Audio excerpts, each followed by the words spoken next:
Hey guys, welcome back to Andy's Dinosaur Reviews, and today we are back with the final 6 of the brand new Toymonster International Jurassic World Chaos Theory Captivz. This is a line that's been kind of difficult for me. It seems like most places that have these would pretty much just be Five Below and then Walmart, but I can't find them at either place. It seems like most people have like the best chance of finding them at Five Below, but I have yet to see them anywhere outside of the supersized figures. So I was lucky enough to have quite a few people help me get a hold of these, and I only just now completed the final 6. So I have to give a thank you to my good friend Matthew, who helped me get a hold of the Suchomimus and the Becklespinax. I also have to give a thank you to Plush Boy Q, who was cool enough to help me get a hold of the T-Rex, and then Prehistoric Farms, who was also cool enough to help me get a hold of the final 3, which would be the Parasaurolophus, Atrociraptor Panthera, and the Pachyrhinosaurus. And you have actually seen Prehistoric Farms work here on my channel in the past, as I had reviewed a very cool feathered Nanosaurus that he created. It was a feathered metal Nanosaurus, which was awesome. And again, I have reviewed that on the past here on the channel, taking a look at it. But again, massive thank you goes out to all 3 of those people. Crazy cool of you guys to help me get a hold of these, because these are an absolute nightmare to find in my area. I just could not find them. But I do want to give you guys a fresh reminder of what is available in this line, since it's been a little bit since we had actually taken a look at the first 6, the first half of the line. You can see as we move through here, we've got 3 supersized figures in this line, as we've got the T-Rex, a Bumpy, and Pyroraptor. And then when it comes to the actual mainline Captivz, you can see a T-Rex, a Ceratosaurus, a Giganotosaurus, a Pachyrhinosaurus, the Becklespinax, the Suchomimus, Bumpy, Allosaurus, Pseudoceratops, Atrociraptor Panthera, the Parasaurolophus, which is the rare kind of bioluminescent version, and then Atrociraptor Tiger. Again, half of these we have reviewed. This is the other half that we have not, so let's jump to a closer look and check them out from there. So the very first one we are going to check out, if my camera decides to focus on it, there we go, is the Suchomimus. And I think the Suchomimus is awesome. I am so psyched to see a Suchomimus in the Captivz line. You can see the sculpt looks really nice and definitely resembles, you know, what, or at least generally what we've seen as far as, you know, the way it should look in Chaos Theory. You can see you've got that nice long snout for the dinosaur. You also have, if you get nice and close, you can see a little crest up there on the top of the head. We have the eyes painted with a blue, given a black pupil. You've got like some yellowish browns for the primary body color, and then you also have some reds that kind of pattern through. You can see it up there in the snout and then running up into the eye socket area. On the underside, you can see the yellowish browns transition to a lighter tone for the underbelly, and we do have a dark wash present on the figure, which you can see popping up throughout. We can see the teeth sculpted out and painted, which again is pretty impressive considering the size, and for the most part they're actually not half bad as far as the paintwork. A little sloppy, but that's kind of to be expected on something this small. You can see the tongue there sculpted out on the inside of the mouth. You have a nice pinkish tone and everything for the inside of the mouth for the dinosaur. As you move down, you see more of those reddish tones basically patterning through the course of the entire figure, the entire way down. You can see again that dark wash is abundant through every area of the figure, whether it be the light tone of the underside or the, you know, variation of color here for the upper side. The dark tone is present. We can kind of make out the rib cage there. The skin texture actually looks quite nice as well. Again, considering the size of the figure, it's quite vibrant. You've got more of the reddish tones basically patterning through the course of the entire figure. And honestly, in the face, it kind of looks like yellowish browns, but as we move into the body, it almost looks more like orangish browns. Yellowish browns still in some spots, but kind of orangish browns. Like specifically here, you can really see the orangish tones, so I feel like they have applied a little variation of color on top of the obvious tones of color that we have here.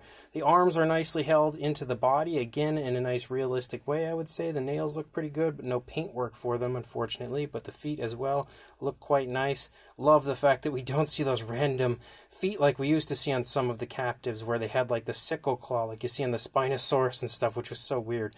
But as you move up, you can see the muscle definition and everything in the legs, and then we lead out into the tail. You lead out the tail as a nice curve toward the dinosaur's left, and also features more of that patterning the entire way out through the course of the tail. And then of course the underside also sports that light tone, and you can see that light tone overtakes the feet as well.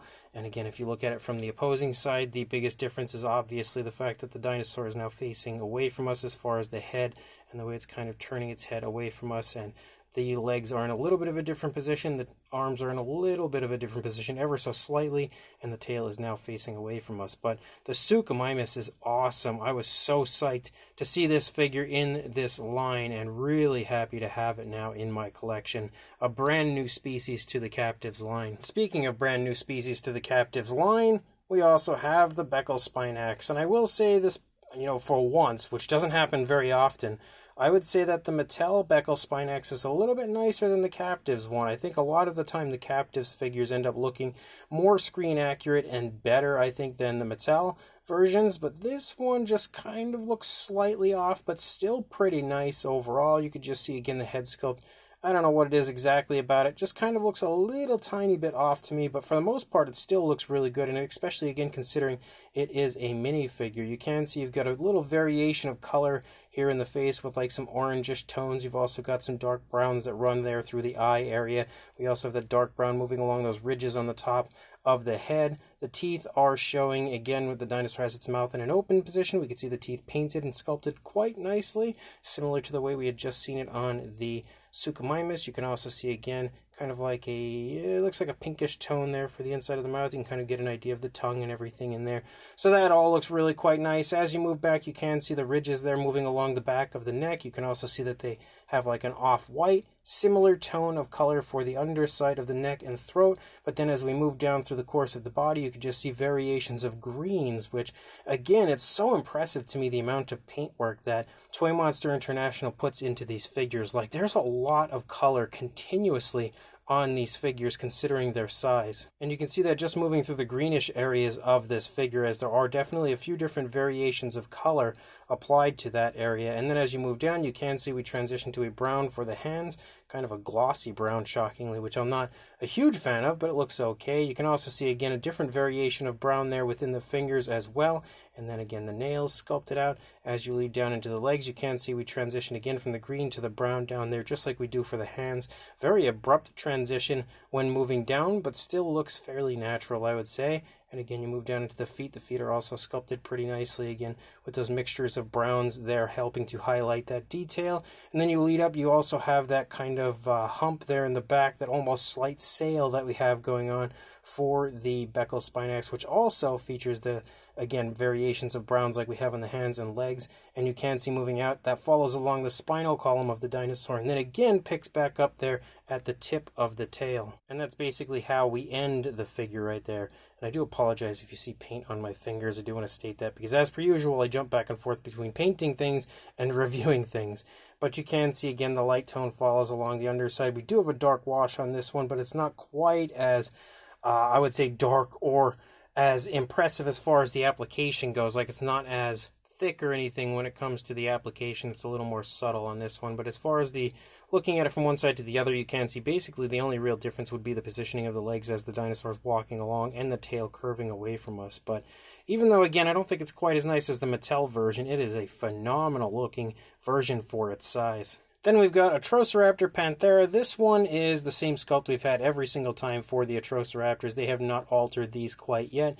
You can see, as far as the coloration goes, we basically have variations of browns and then lighter tones for the lower body, as well as a dark wash applied to this one, just like you saw on all of them. But again, a little more intense when it comes to the dark wash on this one. You can see the eyes are painted with a kind of looks like a yellow or like a yellowish green, and then a black slit-like pupil. Pretty sloppy as far as the paintwork on this side, though, but you can see the teeth sculpted out in there, but you can also see they're painted, again, kind of decent for, the size of the raptor. It's fairly decent as far as the paintwork goes. Like, you look right there, again, they did a pretty good job of highlighting the teeth and not just mashing a bunch of paint in there. The eye definitely looks a little better on this side, but no nail paint or anything on the Atrociraptor.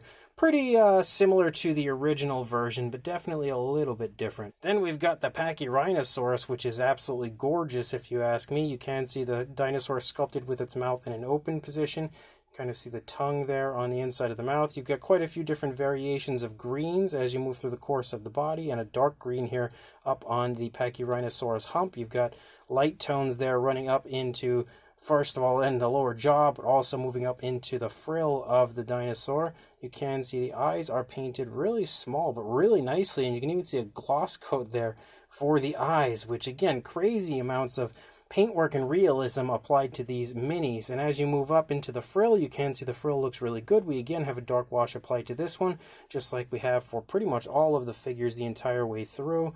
The head sculpt sports some very nice skin texture and fine detail. You can see the nostrils and everything right there. As you move back into the body, you do see a lighter green moving along the upper side, kind of like some variation to the lighter greens as well. And then a little bit of darker green kind of patterning along the spinal column. You can really see how nice and vibrant the scale detail is as well. And then as you move down to the side of the dinosaur, you do have darker greens moving down. As you lead through, you can see all of the musculature and everything for the legs. The dinosaur looks like it's about to take a step, or maybe it's putting on a defensive display, kind of making it look like maybe it's either stepping or kicking up some dirt to show you that it means business. As you move down to the underside, you can see the dinosaur has a light gray down here for the underside. Again, nice looking detailing in that area. Then you lead out, you've got a nice little tail sculpt with the tail turning away from us there. You can see the lighter greens run out into the tail, but then kind of disappear as you lead down. And the most obvious difference from one side to the other would be the positioning of the legs. But again, that Pachyrhinosaurus is gorgeous, just like the Captivz almost always are. They really knocked this one out of the park as well. And then we've got the Parasaurolophus, which this time we have kind of like a bioluminescence to it, which I think is really cool because it's not like something where you have to have it glowing in the dark. It just has this really cool paintwork that runs along the upper part of the body where it almost has kind of like a metallic sort of shine, but it also, again, helps to give it a very cool, very bioluminescent look when it comes to the striping that moves along the back of the dinosaur. And that's really neat, honestly. Like, even when you turn it down, it almost disappears. Although when you turn it again and the light hits it, it kind of reappears. But you can even see that they're striping down through the course of the leg. But depending on the way that you position it, it almost disappears. So that's actually really neat, the way that they've painted that. That is definitely way cooler than I was expecting. Outside of that, you do have like a yellowish brown and then some darker variations of browns kind of showing up sporadically through the course of the figure. No nail paint or anything. And there is definitely a dark wash applied. You can see a lighter tone moving along the underside though as well. That moves up into the face. Then you've got some darker browns that kind of run up and around the eye area. Lighter tone for the face, and then a very dark brown for the beak up into the crest of the Parasaurolophus. You can see the tongue sculpted out there on the inside of the mouth. Again, it is a really nice Parasaurolophus. I would actually say it's probably one of the nicest ones we've seen from the Captivz line so far. And the final one would be the new version of the T-Rex, and I must say I think they definitely did a way better job on this T-Rex than they did on the previous versions. It does look very similar. It's definitely the same sculpt as the older ones, but the paintwork is definitely a little bit different as far as the tones used and the actual application. We basically have variations of browns, kind of like a dark brown wash. You've got a lighter tone here moving along the underside, also featuring that dark brown wash, and then you've got a striping effect moving down through the course of the body, starting there on the top of the head and then up in the face. Again, you've got some more variations of those browns. The eyes are painted a little bit too big, but they look okay with a yellow and a black pupil. You can see the teeth as well painted out there moving along the jawline. They look a little better actually on this side, but again, the paintwork just looks I don't know, more precise on this one and just a little bit more appealing than the last few Tyrannosaurus that we've had from the Captivz line. Still the same sculpt, but much better paintwork if you ask me. So past that point, honestly, I don't think there's really anything else we need to do. We definitely don't need to do measurements. We don't need to do comparisons. We're very well aware at this point of the sizes of the Captivz figures, so we pretty much can just move on from here. But again, really excited about the final few figures here now added to my collection. I think every single one of the figures in this line have been fantastic. Obviously, some not super exciting, like, you you have the Giganotosaurus and stuff that looks so similar to the previously released versions, but there are a whole lot of really exciting new figures and new species that have been entered into the Chaos Theory line, some of which, again, we went over in the first half, and then we've got 3 more new species here in this half with, again, the Pachyrhinosaurus, the Becklespinax, and Suchomimus, and all of these figures, I think, have been really well done. And now I'm not too sure which one my favorite would be from the entire wave here. I would say probably still the Ceratosaurus, just because I'm such a massive Jurassic Park 3 Ceratosaurus fanboy, but every single one here is great when it comes to both the sculpt and paint. I think the Captivz line never ceases to amaze me when it comes to how good their figures are for the size of the figures. Again, super impressive sculpts, fine detail, very impressive paint apps. I think that's one of the most impressive things overall, on top of how darn good the sculpts always look, but the paint apps are always crazy impressive for the size of the figures, and they always add a lot of realism. So without a doubt, another fantastic lineup from the Captivz brand, and again, if you are interested in grabbing these, I highly recommend searching them out. So of course, like I said earlier in the review, the best place to look would be Five Below or Walmart. I still have not seen them at either place in my area, but you know, they should be there sometime soon. They may already be there in your area, but again, definitely pick them up. A massive thank you again to the 3 people that had helped me to acquire these, and of course, like, comment, and subscribe, and I will see you in the next review. Thanks for watching.